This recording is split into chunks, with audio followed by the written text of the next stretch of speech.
હું એવું માનું છું કે પેપર પહેલીવાર જ્યારે નીટનું લીક થયું તેમાં સૌથી મોટા પુરાવા એવા હતા કે ટેલિગ્રામ પ્લેટફોર્મ પરથી જ લીક થયું. સાયબર અપરાધીઓ ટેલિગ્રામના બે ફીચરનો સૌથી વધારે ફાયદો ઉચકી રહ્યા છે, જેમાં એનોનોમસ એક્ટિવિટી કે જે કોણ આની પાછળ છે તે સામે ઝડપથી આવતું નથી, અને બીજું એડિટ મોડ.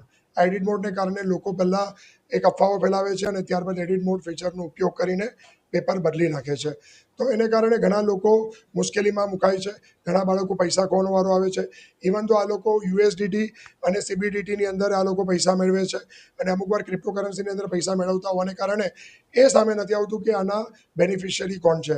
બીજું, ડેટા લોકલાઇઝેશન છે નહીં, એટલે જે ઇન્વેસ્ટિગેશન એજન્સીઓને બહુ માથાકૂટ કરવું પડે છે આ આઈપીથી માંડીને બધી જ બાબત તારવવા માટે. એટલે એક બાબત સરકારે આ નિર્ણય યોગ્ય છે, પણ બીજી બાબત પણ એવી છે કે જેનાથી જે 15-20 કરોડ લોકો ઇન્સ્ટાગ્રામ યુઝર ટેલિગ્રામ યુઝર્સ છે એ લોકો એક ચોક્કસ પ્રકારની જે બિઝનેસ એના પર જ ચાલે છે એમનો, એ લોકો થોડીક મુશ્કેલીમાં પણ મુકાયા છે. તો આ બંને પરિપ્રેક્ષ્ય છે.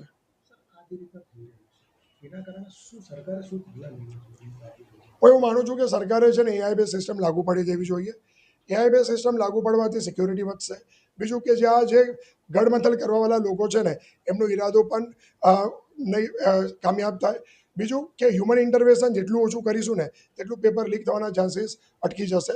એટલે એમને મારા હિસાબે 3 બાબત લાગુ પાડવી જોઈએ કે એઆઈ લાગુ પાડવું જોઈએ, એની સાથે બ્લોકચેન લાગુ પાડવી જોઈએ, અને સાથે સીબીટી એટલે કમ્પ્યુટર બેઝ ટેસ્ટ લાગુ પાડવા જોઈએ, જેનાથી આના પર આપણે સૌથી મોટા પાયે શું કરીશું, જે હ્યુમન ઇન્ટરવેન્શન ઓછું કરીશું તો પરીક્ષાની કન્સિસ્ટન્સી અને આ પેપર ફૂટવાના જે પ્રોબ્લેમ છે તે ઓછા થઈ જશે, કાં તો નહીવત થઈ જશે.